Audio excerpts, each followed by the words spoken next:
Mtazamaji wa Tumaini Television, ni Jumamosi nyingine tulivu kabisa kwa kwa mwanafunzi, mzazi na mlezi ambaye muda huu umeshaketi na uko tayari kwa ajili ya kutazama kipindi cha Big School kutoka hapa nilipo kwa siku ya hii leo. Na mimi na timu yangu ya Big School tumefika hapa kwa ajili ya kujifunza mambo mengi ambayo wanafunzi wa shule hii ya sekondari Zanaki wanayo.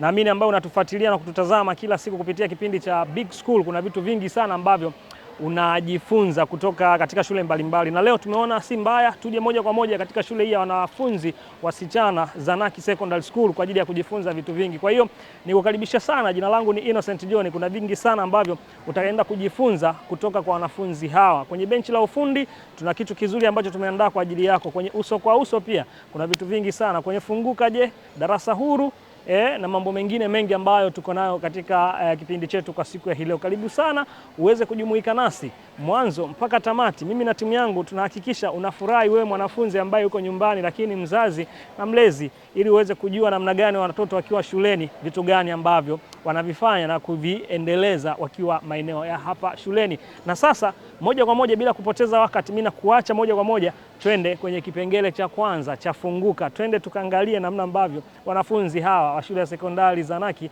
wana uwezo wa kujibu maswali. Karibu sana katika kipengele kinachofuata cha funguka.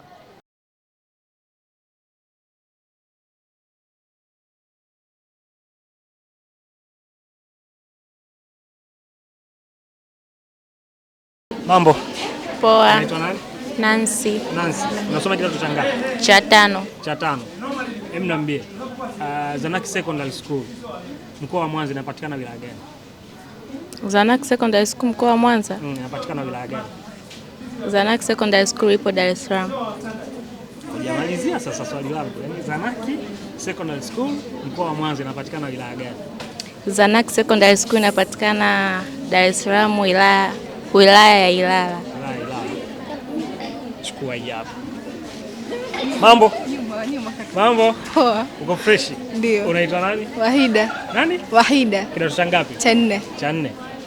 Hivi ukitoa mkoa wa Shinyanga, mlima Kilimanjaro unapatikana mkoa gani tena? Kwa Arusha. Hamna. Hakuna. Nisikilize kwa makini. Ukitoa mkoa wa Shinyanga, si ndio? Mlima Kilimanjaro unapatikana mkoa gani tena? Hamna mkoa. Hamna? Sawa. Mimi na marafiki zangu hapa. Mambo? Poa. Unaitwa nani? Zawaida. Nani? Zawaida. Zawaida. Kidato cha ngapi? Cha nne. Swali linauliza, ukitoa mkoa wa Shinyanga, mlima Kilimanjaro unapatikana mkoa gani mwingine? Arusha. Arusha Moshi. Swali linauliza, nisikilize kwa makini. Swali ni jepesi sana. Ukitoa mkoa wa Shinyanga, sawa? Mlima Kilimanjaro unapatikana mkoa gani? Kwa Shinyanga, mlima Kilimanjaro unapatikana kwa Shinyanga. Mlima Kilimanjaro unapatikana mkoa wa Kilimanjaro Moshi. Si Shinyanga. Sasa kwa nini wanakosa wenzi? Kwa nini wenzi wamekosa? Mshinda kufikiria. Mshinda kufikiria. Hebu rudia tena. Mlima Kilimanjaro unapatikana Shinyanga, unapatikana mkoa wa Kilimanjaro Moshi. Au sio? Nakubali. Sawa. Mambo? Poa. Unaitwa nani? Agnes. Kidato cha ngapi? Cha nne. Cha nne. Mimi swali langu ni moja. Kuna first aid na huduma ya kwanza. Kipi kinaanza? First aid. First aid ndio inaanza.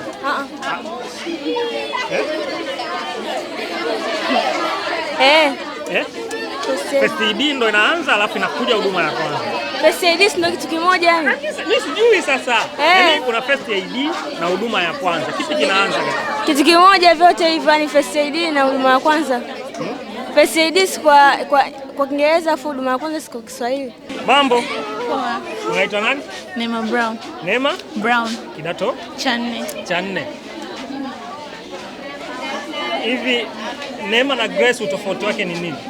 Haina tofauti, maana wote ni sawa sawa, lakini Neema kwa Kiswahili, Grace kwa Kiingereza.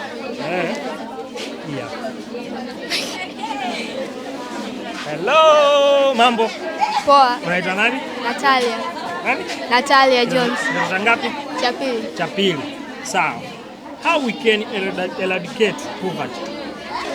Working hard and finding job opportunities. Find job Opportunity au sio? within your society. Mambo. Poa. Unaitwa nani? Farihia. Farida. Farihia. Farihia. Kidato cha ngapi? Cha tatu. Cha tatu. Na mimi umesoma biology. Sawa eh? Biology umeisoma vizuri kabisa. Hatuwezi kupata kisingizio walimu hawajakufundisha. Hivi mmea unapojitengenezea chakula chake, kitendo kile tunakihitaji kwenye biology. Photosynthesis. Photosynthesis. Sio photojournalism? Hapana. Au sio? Mambo. Unaitwa nani? Naitwa Devota. Devota. Kidato cha ngapi? Cha tano. Cha tano. Hivi vita vya Majimaji kwenye Kiswahili ni topic ya ngapi? Hatujasoma. Hatujasoma. Hujasoma? Hii hapa. Sawa. Sasa hujasoma? Mambo. Poa. Unaitwa nani? Finance. Finance. Kidato cha ngapi? Cha pili. Cha pili. Niambie. Vita vya Majimaji kwenye Kiswahili ni topic ya ngapi? Kiswahili hatusome vita vya Majimaji. Tunasoma kwenye history. Au sio? Chukua hii hapa. Mambo. Poa. Unaitwa nani? Mariam. Mariam. Kidato cha ngapi? Cha kwanza. Cha kwanza. Mimi nataka uniambie kila baada ya miaka 5 Tanzania waga tunafanya nini? Uchaguzi mkuu wa marais, wabunge na madiwani. Au sio? Kweli? Ndio. Una uhakika? Mambo. Poa. Unaitwa nani? Agnes. Agnes. Kidato cha ngapi? Cha kwanza. Cha kwanza. Lugha ni nini? Lugha ni mfumo wa sauti za nasibu zinazofuata mpangilio wa sauti. Au sio? Unataka kumsaidie? Unataka unyooshe? Haya, nyooshe. Unaitwa nani? Kidato cha ngapi? Christina, kidato cha kwanza. Lugha ni mfumo wa sauti nasibu zenye kuleta maana. Au sio? Sasa utofauti wa alichokisema huyu na wewe uko wapi? Hajasema zenye kuleta maana. Zenye kuleta maana. Kwa hiyo zile sauti zikiunganika lazima zilete maana. Zisipoleta maana sio lugha.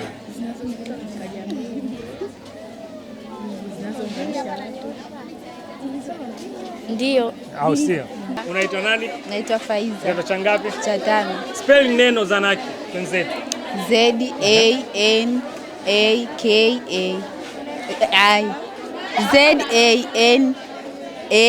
ZANAKI. Mbona umestuka? Njoo, mbona umestuka? Njoo usahihishe. Spelling neno Zanaki wenzetu. Z A N A K I. Au sio? Mtazamaji wa Tumaini Television, tupo katika shule ya sekondari Zanaki hapa jijini Dar es Salaam, na hiki kilikuwa ni kipengele cha Funguka. Umeona namna gani ambavyo wanafunzi hao wa shule ya sekondari Zanaki ni wanafunzi, namna ambavyo wamejibu maswali kwa weledi na mzuri kabisa. Naamini hakuna changamoto yoyote ambayo imejitokeza kwao. Niwapongeze sana. Kwa hiyo tunaendelea na kipindi chetu cha Big School. Naamini kuna mengi sana utaendelea kujifunza na kuyajua kutoka kwa wanafunzi hao wa shule ya sekondari Zanaki. Mimi ni Innocent John. Endelea kubaki nasi, endelea kujifunza mengi kutoka kwa wanafunzi hao, sio? Ndio. Yeah.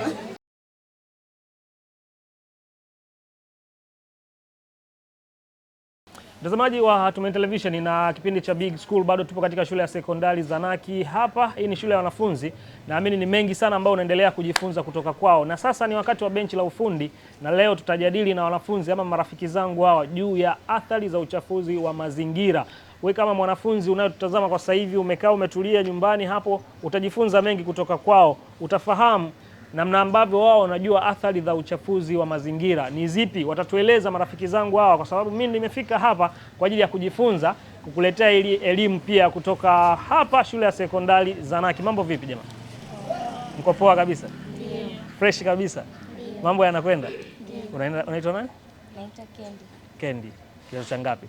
Niko kidato cha 5 HKL. Kwanza tuambie, tunapozungumza kwanza mazingira kama mazingira, wewe unaelewa nini? Mazingira ni kitu chote kinachotuzunguka, inaweza ikawa majengo au miti, mimea hivyo. Okay. Sawa. Mpe mic rafiki yangu hapo. Mambo? Unaitwa nani? Kwa majina naitwa Jihan, kidato cha 4. Kidato cha 4. Tuambie, ameelezea mazingira anavyoyaelewa yeye, si ndio? Wewe kwa wewe mtu unaposikia anataja kuhusiana na mazingira, kichwani mwako kinakuja nini? Ni jumla ya vitu vyote vinavyotuzunguka ambavyo vilivyo hai na visivyo hai. Mfano miti, majengo, mito, mabonde. Okay. Sawa. Mimi nataka nisikie kutoka kwa rafiki yangu hapa. Mambo? Poa. Unaitwa nani? Naitwa Sharifa Habibu Njoka kutoka kidato cha kwanza. Kidato cha kwanza. Safi. Mimi nataka kwanza, kabla tujaenda mbali zaidi, mimi nataka nisikie kutoka kwako. Mtu anapozungumzia kuhusiana na mazingira, kwako wewe unaelewa nini? Kwangu mimi ninaelewa kuwa mazingira ni jumla ya kila kitu kinachozunguka kiumbe hai, vile ambavyo ni vilivyo hai na visivyo hai. Ukiangalia katika vitu vilivyo hai tunakutana na mimea, wanyama, na visivyo hai tunakutana na majengo, mito na vitu vingine, vitu chochote kinachotuzunguka. Kwa majina naitwa Daima Gidas, kidato cha 6 IGM. Tuambie, unaposikia kuhusiana na swala zima la mazingira, kwako wewe unaelewa nini? Mazingira ni kila kitu ambacho kinatuzunguka, ambacho kina support maisha yetu. Kila kitu ambacho maybe tunaishi, tunapita, tunatumia katika dunia ni mazingira. Au sio? Safi. Tuende hapo. Mambo? Poa. Unaitwa nani? Naitwa Mwanaisha Hassan. Kidato cha ngapi? Kidato cha 3. Tuambie na wewe, yaani kwa upande wako tusikie maneno yako, na wewe unapozungumza kuhusu mazingira, unazungumza kuhusu nini? Mazingira ni kila kitu ambacho kinamzunguka mwanadamu, ambavyo vinaweza kawa hai na visivyo hai. Tukizungumzia kwa vitu ambavyo viko hai ni kama ndio hiyo mimea na wanyama na viumbe vingine hai vingine. Pia na vitu visivyo hai kama vile majengo, vitu vyovyote ambavyo havina uhai kama hivyo. Sawa. Tunashukuru pia kwa maoni yako, kwa mtazamo wako juu ya mazingira. Unaitwa nani? Irene Sylvester. Kidato cha ngapi? Cha 2. Cha 2. Tuambie, wewe kwa upande wako, wenzio wamezungumza namna ambavyo wanaelewa mazingira, wewe unaelewa nini unaposikia kuhusu mazingira? Yaani nikisikia mazingira naelewa kwamba binadamu anazungukwa na umati wa vitu vingi, labda aidha viko hai, aidha visivyo hai. Kwa hiyo ile hali ya kuzungukwa na vitu, binadamu mazingira ni hali ile ya binadamu akizungukwa na vitu, aidha viko hai au visivyo hai. Hiyo ni ndo naelewa kwamba hiyo ni msamiati wa mazingira. Mazingira. Safi. Baki nayo mike hapo. Ndio tunakuja sasa kwenye hoja yetu ya msingi. Tumesikia namna ambavyo mmeelezea mazingira, si ndio? Tuje kwenye athari sasa za uchafuzi wa mazingira. Kwako wewe unazielewa ni zipi? Athari ya kwanza mimi naelewa ni mmomonyoko wa udongo kwenye kipengele cha shughuli za binadamu. Kama uchimbaji wa madini. Watu wanavyochimba madini huacha mashimo, na pale mvua ikinyesha ule udongo lazima utamomonyoka na kufanya uharibifu wa mazingira. Kwenye upande wa kilimo mtu analima labda kipande hiki, aidha analima hapo, kesho ataenda kipande kingine. Pale anakuwa amechosha ardhi, anatakiwa ipumzishe ardhi ili ivute rutuba. Kwa hiyo hiyo ndo athari yangu niliyoiona katika uharibifu wa mazingira. Sawa. Twende hapo tukusikie kutoka kwako athari za uchafuzi wa mazingira. Tunajifunza kutoka hapa shule ya sekondari Zanake, lakini kuna watu pia wanafunzi wanakutazama kwa sasa hivi. Kwako wewe ni zipi athari za uchafuzi wa mazingira? Kwa upande wangu, uchafuzi wa mazingira unasababisha ongezeko la joto. Safi. Kwa mfano, pale ambapo mwanadamu anachafua mazingira kwa kutumia uchomaji wa vitu, anasababisha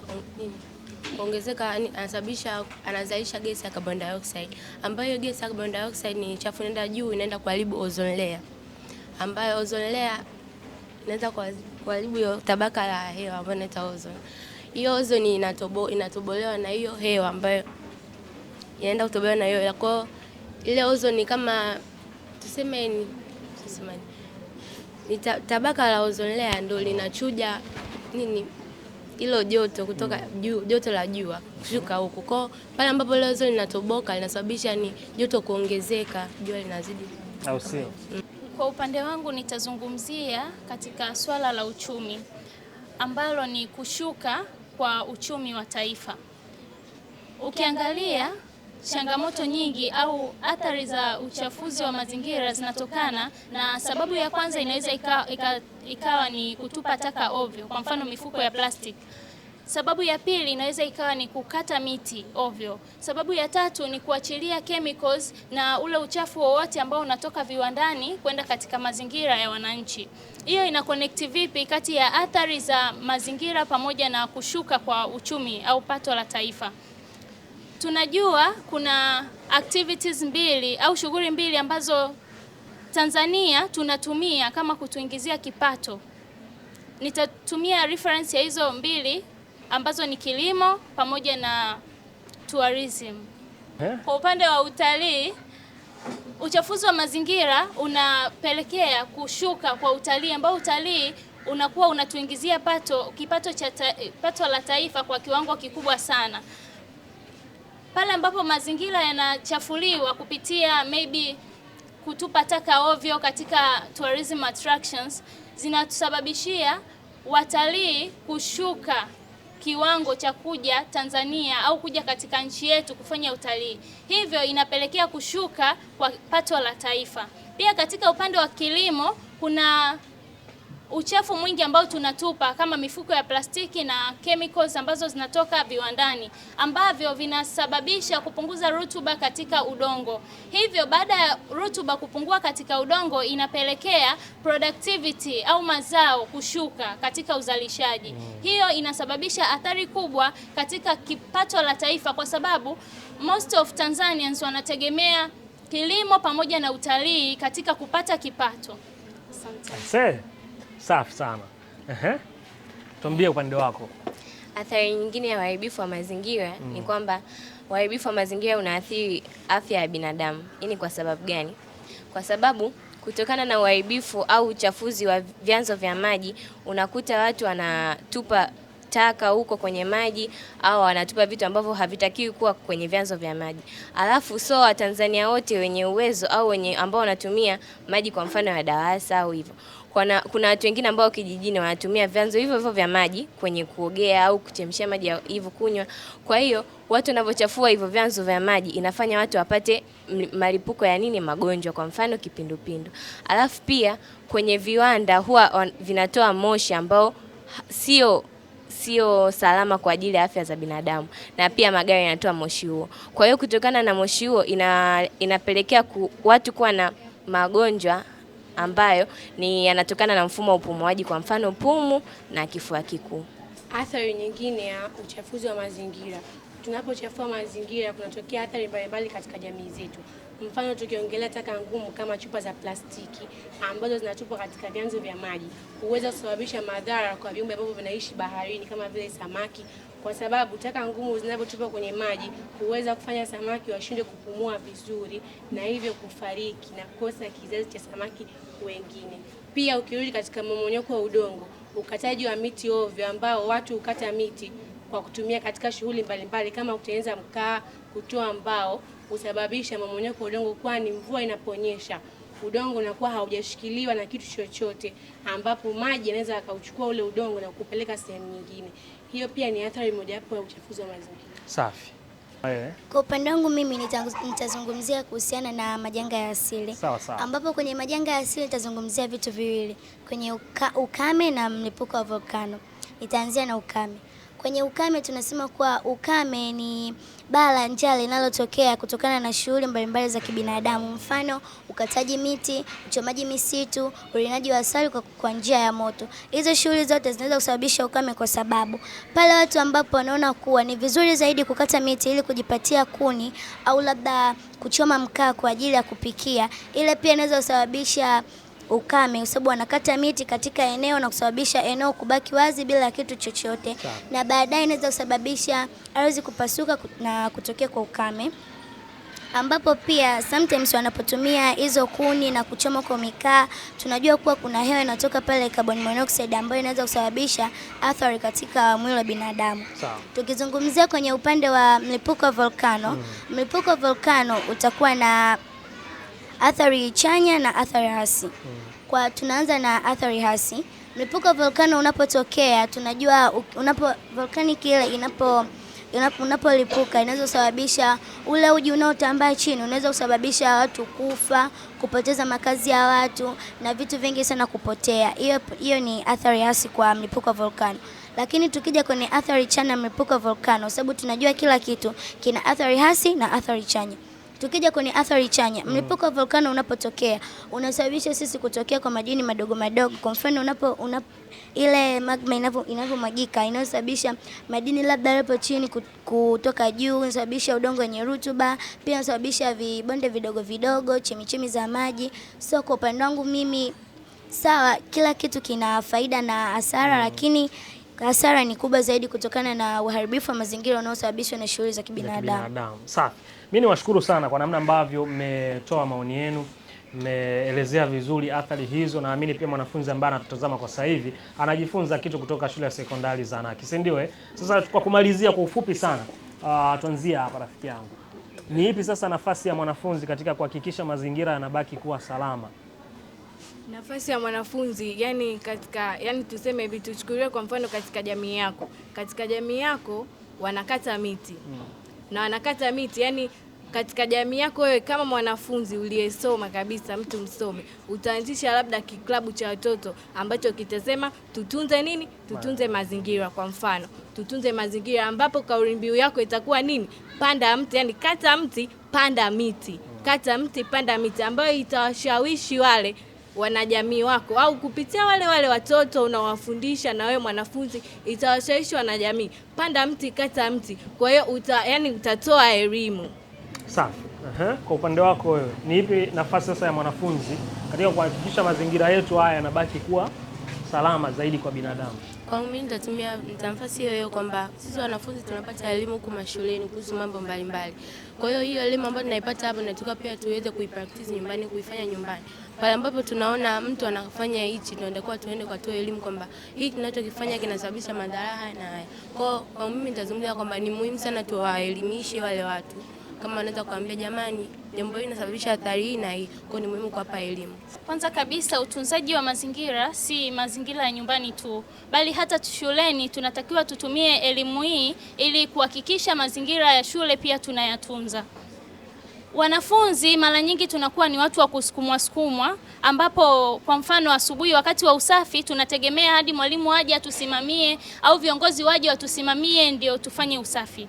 Lakini njia ambayo napaswa kuitumia mimi kama mwanafunzi na kuwashauri wanafunzi wenzangu ni self awareness. Tukijitengenezea utayari sisi wenyewe kuwa inabidi tufanye usafi, inabidi tutunze mazingira yetu, mazingira yataendelea kuwa safi na tutaweza kuepukana na hizi athari za uchafuzi wa mazingira. Kwa mfano katika shule yetu Zanaki kuna vizimba vya kutenganishia taka. Hivyo vinaweza vikatusaidia sisi kuhakikisha mazingira yetu yanakuwa masafi zaidi, kwa kuhakikisha uchafu wote tunaokusanya unaingia sehemu husika kwa kutenganishwa vile ambavyo inatakiwa. Hivyo tutakuwa tumetunza mazingira kwa kiasi kikubwa tukianzia shuleni, ndipo tupeleke elimu hii nyumbani.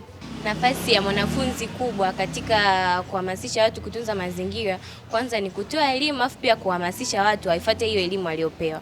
Kwa mfano, katika tumeongelea uchafuzi wa vyanzo vya maji. Tunatakiwa tuhamasishe watu, kwa sababu hata sisi tunavyoongea hivi ni kwa sababu ya elimu tuliopewa. Hivyo kila mwanafunzi baada ya kupewa elimu hiyo anatakiwa akaifanye hiyo elimu au akaitangaze na kuhamasisha watu waifuate huko majumbani. Yaani kwa mfano hiyo vyanzo vya maji, wanatakiwa wahamasishe watu kwa mfano nyumbani hivyo watumie maji yaliyo salama, sio tu maji yote watakayokuta kwa mfano hivyo bwawani wanachukua bila kuyatreat na wanayatumia. Hivyo wanatakiwa wahamasishwe kutumia maji yaliyo safi ili kuondokana na magonjwa ambayo yanatokea kwa mfano kipindupindu. Nafasi ya mwanafunzi katika kuepusha athari mbalimbali za kwenye mazingira. Cha kwanza, angeanza kuelimisha watu ambao wapo karibu yake, yaani wanafamilia, wadogo zake au watu wanaomzunguka ambao hawana elimu yoyote kuhusu mazingira. Hii itasaidia kuwapa watu wote wa karibu elimu, ambao wao wakiwa na elimu wanaweza pia wao wakawaambia watu wengine na wakaelimisha wengine katika namna ya kutunza mazingira, kuepusha athari mbalimbali. Sawa. Kwa upande wangu mimi ninachokiona, kwanza kabisa mwanafunzi, ni wajibu wako wewe kuhakikisha kuwa mazingira shuleni na nyumbani ni masafi ili kuepusha uharibifu wa mazingira. Nimesema ni wajibu wako kwa sababu tunajua kuwa wajibu ni kitu cha lazima au ni jambo la lazima ambalo mtu anapaswa kulitenda bila kufosiwa au mtu yoyote kumlazimisha kulifanya hilo jambo. Kwa hiyo cha kwanza, mwanafunzi pia tusiwe wachoyo wa elimu. Kama sisi wanafunzi tunapata elimu shuleni, kwa sisi ni wajibu wetu kuwaelimisha na watu wengine wapate elimu. Maybe katika familia yako utaelimisha dogo zako, mzazi. Najua ukielimisha watoto pia ukielimisha, mfano wewe ukielimisha mwenzio, asilimia kubwa tunakutana na vijana wa rika tofauti. Kwa vile unavyomelimisha mtoto, akisema yeye mwambie mama au baba, watamwona labda mtoto anaongea nini, hajui kitu chochote. Lakini kwa mimi ninavyojua, if you try you can. Kama unaamini kuwa kitu unakiweza na unaweza kumwambia mtu, unatumia tu polite language, unaongea mtu vizuri, anaweza kukuelewa. Kwa sababu unapomwambia mtu mzima, kama yule mtu mzima kweli na anajielewa na anatambua unaongea kitu gani, atajua mtoto yuko sahihi na tunaweza kutunza mazingira yetu kuepukana na athari mbalimbali zinazotuzunguka. Asante, nakushukuru sana kwa namna ambavyo unataka. Okay, sawa, nataka ongezee kitu hapo. Tumesema kwamba ndio tunatumia njia ya kuelimisha watu, lakini jambo la muhimu sana ni vile wewe mwenyewe pia unatakiwa wajibike. Kwamba watu pia wanaiga kutoka kwako. Unasema watu kwamba mnatakiwa mtunze mazingira, msafishe. Sasa kama vile unaambia watu watunze mazingira, afu tunakuona wewe then hautunze mazingira. Umekula kitu umekitupa, afu unakuja kuniambia eti tunza mazingira wakati wewe nilikuona haujatunza. Kwa hiyo pia sisi tutumike sisi kama sisi tuwe mfano wa kuiga. Mabalozi. Sawa. Nashukuru sana. Unaongezea? Yes, ndio vitu navipenda hivi. Lakini pia mazingira sio tu mazingira, yani yanakuzunguka, usafi kwanza, ujitunze wewe mwenyewe kwanza. Yani wewe uwe smart. Cha kwanza yani wewe ndio ujitunze. Yani hata kama mtu akikuona unamhamasisha, okota uchafu, sijui safisha hapa. Ana na kuangalia tu muonekano wake. Huyu yani yupo, yani unatakiwa wewe kwanza ndio uanze kujitunza ndani mwako, ndio uende ukatoe elimu huko nje na nje tena. Yes, safi. Mimi nawashukuru sana marafiki zangu kwa namna ambavyo tumejadiliana juu ya hiki ambacho tumekizungumza hapa. Sasa kwenye benchi la ufundi tulikuwa na mzee wetu Mr. Kainda. Tunataka tusikie kwako kwa ufupi mzee wangu juu ya hiki ambacho wanafunzi hawa wamekiongelea na kukizungumza. Mimi nataka niwaambie wao kwamba lazima muwe mabalozi wazuri kama mlivyochangia kwa vitendo na kwa kusaidia watu ufahamu. Kwa hiyo elimu nzuri ni watu kuona wewe unafanya elimu nzuri zaidi. Lakini la pili ni kwa watazamaji wetu. Watazamaji ni kwamba mazingira yetu yakiharibika na sisi tunaharibika, yakichafuka na sisi tunachafuliwa. Kama ni maji tutaugua, kama ni mmomonyoko wa udongo tutapata njaa kwa sababu mashamba yatapungua, au kutakuwa na mafuriko, mambo mengi ambayo yataleta athari kwetu. Kwa sisi wenyewe tunaweza kuwa ni mwanzo wa kusababisha shida ambazo zinatukabili. Kwa ni vizuri mazingira yetu tuyatunze kwa njia yoyote na kwa gharama yoyote. Kila mtu lazima awajibike kutunza mazingira yake. Na katika umoja lazima pia tuhamasike wote kutunza mazingira. Watu wanakata mkaa lakini hawapandi miti. Watu wanakata miti lakini hawapandi miti. Watu wanachafua mazingira, wanachoma miti lakini yani ni kama vurugu fulani. Kila mmoja lazima awajibike kama Mtanzania ili kutunza nyumba yake. Tanzania ni nyumba yetu wote. Kwa lazima tuitunze, na haya ni mazingira. Maana Tanzania, sisi tuko katika Tanzania nzima ni mazingira yetu. Kwa lazima tuitunze nchi kwa njia kuanzia pale unapoishi na kuendelea kukua kwenda kiwilaya, kimkoa na hali kadhalika. Kwa hiyo kila mmoja anawajibika, awe kiongozi asiwe kiongozi, kwa kufanya kwa mikono na kwa kusaidia wengine ufahamu. Asante sana. Nikushukuru sana mzee wangu mzee Patrice Kainda, lakini niwashukuru sana marafiki zangu kutoka shule ya sekondari Zanaki kwa namna ambavyo mmechangia. Na mimi kuna kitu mmenisurprise, wanasema mmenishangaza namna ambavyo mnajua kuyaelezea mazingira, namna ambavyo mnafikisha elimu kwa watu, si ndio? Na mimi pia wanafunzi ambao walikuwa wanatazama kwa weekend hii, na mimi kuna vitu vingi sana wamejifunza kutoka kwenu. Mimi niwapongeze. Nisipowapongeza nitakuwa mchoyo wa nini? Ongeleni, mjipigie makofi jamani. Sawa. Mtazamaji wa Big School, nilikuwa na wanafunzi wa shule ya sekondari Zanaki hapa. Tumezungumza mengi na mazuri katika benchi la ufundi juu ya athari za uchafuzi wa mazingira. Sasa cha kufanya wewe endelea kubaki hapa. Kuna vitu vingine vizuri vinakuja mara baada ya benchi la ufundi, ili uendelee kufurahi na kuwa sehemu ya kila ambacho wanafunzi wa shule ya sekondari za Zanaki wametuandalia kwa siku ya hilo. Jina langu ni Innocent John, kutoka hapa tunasema asanteni kwa kutufuatilia na kutuangalia katika benchi la ufundi.